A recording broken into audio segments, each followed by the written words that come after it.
Have you ever noticed how, sometimes, we go through tough times but carry on as if nothing happened?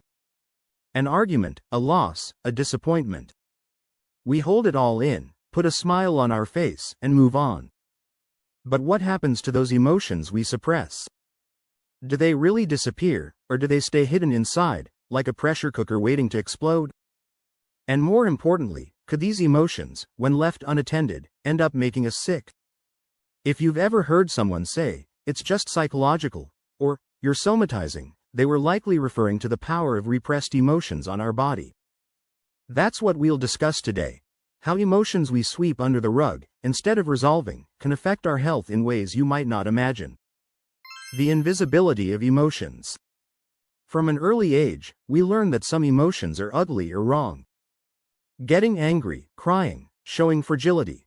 All of this is often seen as weakness. Who hasn't heard phrases like, "Swallow your tears, don't get angry," or "It's nothing, stop exaggerating"? Even when said with the intention of helping, these words end up teaching us to hide what we feel. Over time, we get used to it. We even think we're in control, that we're fine. But the truth is, we're not robots. Emotions don't just disappear because we want them to. They accumulate. And that's where the danger lies. According to psychologist Susan David, who studies the impact of emotions on health, one of the main traps of repressing feelings is that, contrary to what many believe, they don't go away. On the contrary, when not processed in a healthy way, these feelings accumulate in the body, causing a range of problems, both emotional and physical. The science behind emotions and health. Now, you might be asking, okay, but how exactly can repressed emotions make me sick? The answer lies in their impact on our nervous system and our body as a whole. Let's talk about stress, for example. When we're stressed, the body releases a series of hormones, like cortisol and adrenaline. These substances are vital in dangerous situations, the famous fight or flight. They prepare the body for a quick reaction by increasing heart rate, dilating pupils, redirecting blood flow to muscles, and reducing non-essential functions at the moment, such as digestion. The problem is that when stress becomes constant, whether due to external situations or repressed emotions, the body stays in this alert state for too long. And that, my friends, turns a temporary response into a chronic issue. Research indicates that elevated cortisol levels in the body for prolonged periods can increase the risk of diseases like hypertension, type 2 diabetes, heart problems, and even depression. Not to mention the direct effects on immunity. When the body is constantly under stress, it loses the ability to defend itself against real threats, such as viruses and bacteria, making it more vulnerable to infections. So, that anger you don't express, the fear you hide, the sadness you avoid, all of it is causing chemical reactions in your body. And over time, the results can be quite serious. Somatization. When the body speaks what the mind silences. Here comes an interesting concept from psychology called somatization. Maybe you've experienced this. A headache that appears out of nowhere, a back pain that won't go away, recurring digestive issues. In many cases, these symptoms have no apparent physical cause. Medical tests don't show anything wrong. But still, the pain is there, constant, disturbing your life.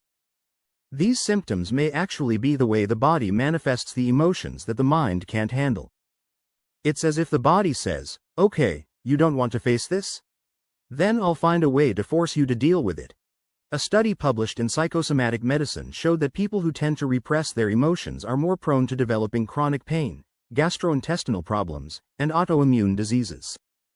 The body finds ways to express what the mind insists on hiding. Of course, this doesn't mean that all pain or illness has an emotional origin. But in many cases, the emotional factor is an important piece of the health puzzle. The problem is that, for so long, traditional medicine has treated the body and mind as separate things.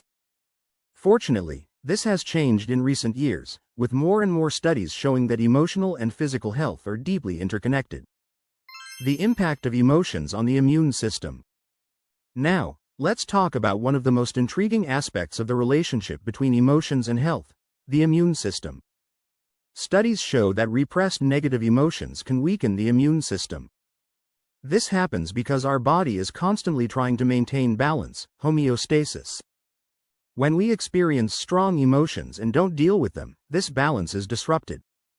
Constant stress, as we've mentioned, releases hormones that harm immunity, but there's more to it. Research from Harvard University found that people who hold onto resentments have a weaker immune response than those who express their emotions. This means that when we repress anger, sadness, or fear, the body responds by becoming more vulnerable to illness. Additionally, another study published in the Journal of Behavioral Medicine pointed out that people who practice forgiveness, both towards others and themselves, have lower levels of inflammation in the body. This is important because many chronic diseases, like arthritis, heart disease, and even some cancers, are linked to inflammatory processes. Forgiving doesn't mean forgetting or minimizing what happened. It ultimately means releasing those emotions so you don't carry their weight with you. And here's something interesting. Even if you forgive someone silently, just within yourself, it already has a positive impact on your health. The art of releasing repressed emotions. Now that we understand how repressed emotions can impact our health, the question is, how do we deal with this? How can we prevent these accumulated emotions from turning into illnesses? The first step is simple: recognize your emotions. It seems obvious, but most people have a hard time identifying what they're feeling. We often live on autopilot, without stopping to reflect on how we're really feeling.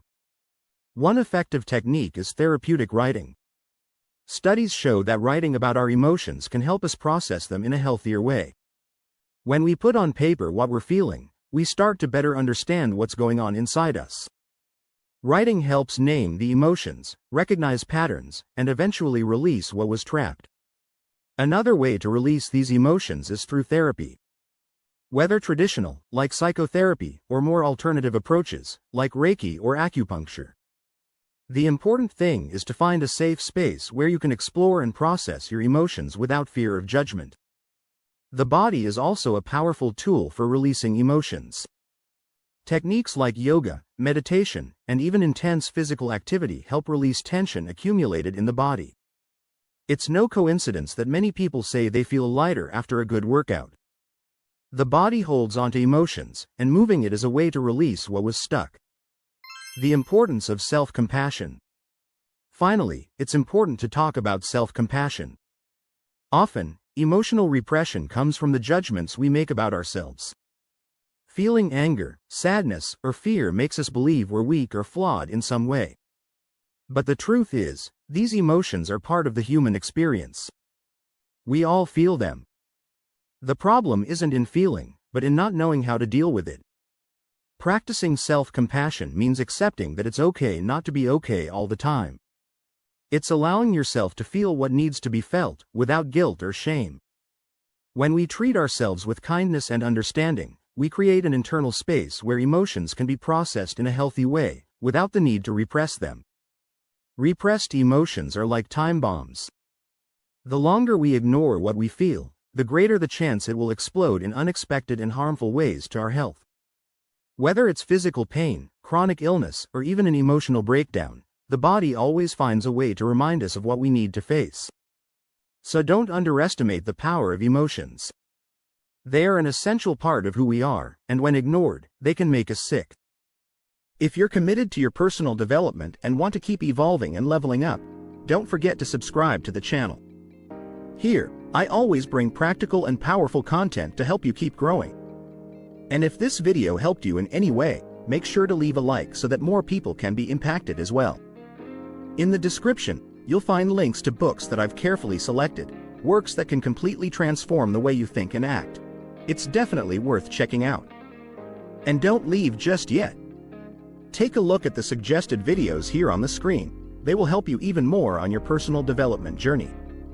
See you there.